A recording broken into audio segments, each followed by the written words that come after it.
Okay guys, so this is Wednesday. We've got an EMOM, a 4-round EMOM of 4 minutes per round.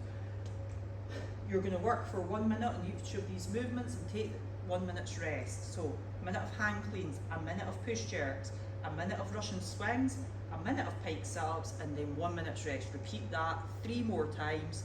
Count all your reps for each round and then post your score for each of the 4 rounds. Now, your hand clean. Your hand clean can be done with 1 or 2 weights. You can do it, of course, with a barbell if you have one. I'm not going to go through that, but if you click on prepare, there should be a demo for it. Okay, so lean over until the weights are at your knees. Watch out for your knees knocking together. Lean over until your weights are at your knees. Come up, drop into a squat, and then stand. Push your bum back behind your hips. Come up onto your toes. Drop into the squat. And then stand. You can do it with 1 weight. Okay, you can do it with 1 weight to the outside of your knees. Watch your knees don't come together. You can do it with 1 weight actually held like that. You can do that with a backpack or whatever as well. Okay, it'll come down between your knees. Okay, and you're just catching it like that at the front. Or you can do it with a kettlebell.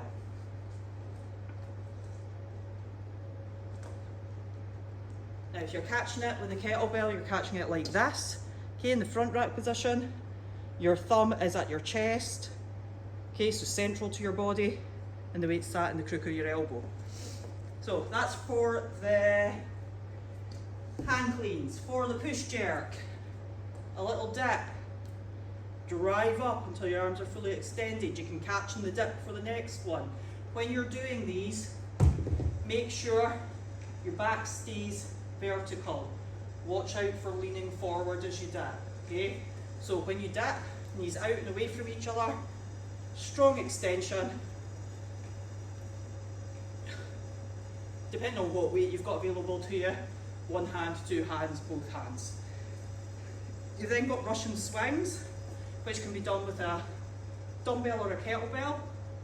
When you're doing them, make sure that you keep your heels on the ground. You're going to push your bum back behind your heels, lean over, abs nice and tight. Small bend in your knees, not too much. Stand up nice and sharp, straightening your knees and your hips as you do it. Okay, when you do that, the weight will swing. Depending on what you've got available to you, you can do this with anything. You can do this with a water bottle full of rice, for example. That's my kind of go-to. So, no need to have dumbbells and kettlebells. You can do these workouts regardless. So, pike sit-up doesn't require any kit. All it requires is a bit of coordination, maybe some core strength. You're going to extend yourself fully out with your hands above your head, and then you're going to jackknife up so that the only thing touching the ground in that V position is your butt. Now if you can't do pike sit-ups, fair play, then what I want you to do is just do leg raises where your heels either do or don't touch the ground at the bottom. Then you get a minute's rest, then you repeat it 3 more times, and then after that, if you want a wee bit of something extra, there is a glutes accessory portion to do, because I'm always telling you you've got weak glutes, right? So 6-minute ascending ladder, 1 weighted glute bridge, 1 Kang squat, 2 weighted glute bridges, 2 Kang squats, 3 bridges, 3 Kang squats. Keep doing that for 6 minutes. Use whatever weight you want on the weighted bridges. Click on workout prep notes. That'll have the demos for those 2 movements. That's today.